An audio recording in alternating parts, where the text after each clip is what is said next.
Hey everyone, we're getting down to it. There's not too many blasters left in my big box of goodies, but we do have the Agility, which is a blaster that fits that niche that every line needs. The evolution of the Maverick to the Strong Arm to the Disruptor and now to the Agility. It's that 6-round rotating cylinder blaster with that top prime pullback. Let's see how this one compares. I tried this one a few times down at Hasbro. It seemed to work pretty well, but let's have a little bit more time with it here. Here's that look at the back of the box for those who like that. You can see there's not a whole lot of detail here we wouldn't expect. This does come with 12 darts, which is twice what you need to fill it, which is always appreciated. And of course we have an ad on here for our N1 darts and the refill packs. Let's open this up and try it out. And here we have the Agility. So unlike a Strong Arm or a Disruptor, this does not have any sort of pop-out bit for loading.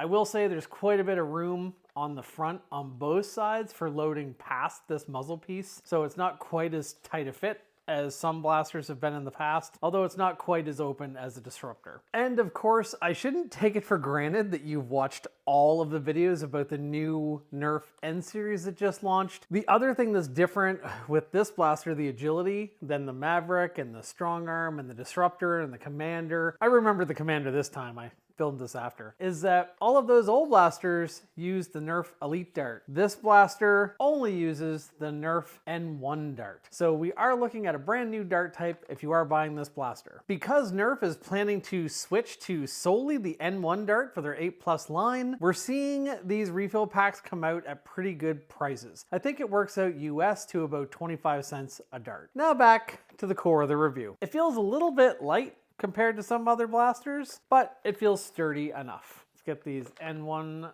darts loaded in here. There we go. We are all loaded. So this has that top slide prime, which is not one of my favorite ways to prime it. They actually added this, little fun fact, there have been lots of those in this series of videos. They actually added this after, based on some kid feedback. They had this basically done, and this was a way to not have to go back to the drawing board and completely kind of redo the molds for everything and still have it easier for kids to use, which really, really great because it makes it so much better. That's always been a complaint by me on any top prime blaster. It doesn't matter if it's N Strike or if, you know, some people think, oh, it's not that hard. Trust me, there are kids who are going to have trouble with that. So that makes it so much easier.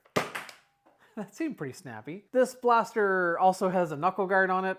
I don't know what is with the trend of knuckle guards. I'm not the biggest fan of it. It has an N Strike rail underneath, which is really cool. We could put a cool little light down there or some sort of optic. Well, probably not an optic, more like a light. Or I guess you could even put a grip down there, but I would say a light would be really cool. Or maybe something for some dart storage, or maybe just something silly. There aren't really any iron sights on this blaster, but this piece here in orange does kind of raise up a little bit, so you can use that as a little bit of a sight. You can prime it just using the white part, obviously, but even I would rather just use that. I do like that it has a bit of an auto return when you do prime it back, which is always appreciated. I have to be careful of my bear. I've hit my sign a couple times. Let me load this up again and show this to you firing. Before I turn the camera around, I was just noticing that, ooh, these holsters I have that my buddy FoaMando made for my Ultra 2 will probably work really well for this blaster. And you know what? It really does. This is not exactly comprehensive firing footage from like 20 feet away, but you should check out Buff Daddy Nerf's YouTube channel. He just did some gameplay footage with the Infinite, and he has some more thoughts on the darts, namely that they're not that much more accurate than Elites at a distance, but I've been kind of finding that as well. So this is with me aiming at the bear's mouth.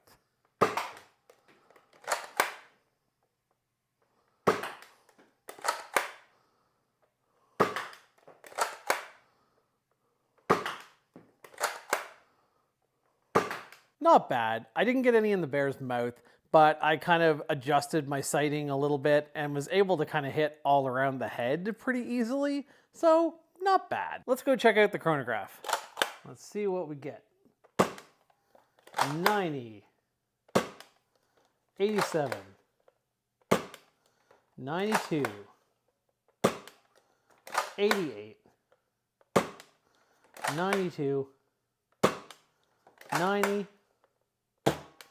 that was it. So there you have it. That's actually pretty snappy. I gotta say, this one is kind of fun to use. I really like this new pull. I mean, it's a lot of people's preferred pull, so it's nice to see it finally get on here. The way they've implemented it, even though I know it was kind of a last minute way that they did it, I actually kind of really like it. This blaster is going to be really cheap. I couldn't find the exact US price, but in euros, this thing is like 12 euros.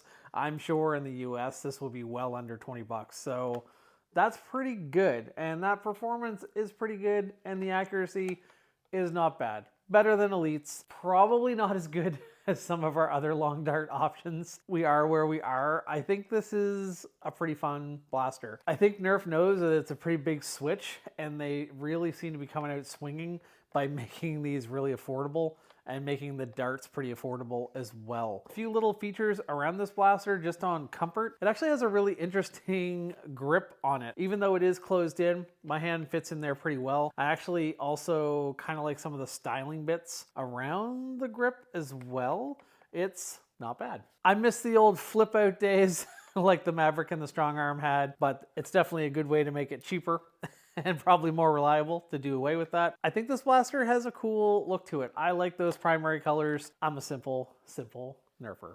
So yeah, let me know what you think about the agility. This is definitely something I'll have one or two of. I'd like to see kind of an old school thing with maybe a bit of a bungee between the two primes on them, so you could prime two of those at once. I think that would be kind of cool. And I love that this fits in my holster that FoaMando made me. The next time I go visit him down in Dartmouth and run with those guys, I'm probably going to do an all N Series loadout just so I can get some footage of playing with that and just have a little bit of fun showing those off and letting the people here in Canada who don't have them yet get to play with them a little bit. So hopefully I can do that sometime in the next couple months. Here's hoping.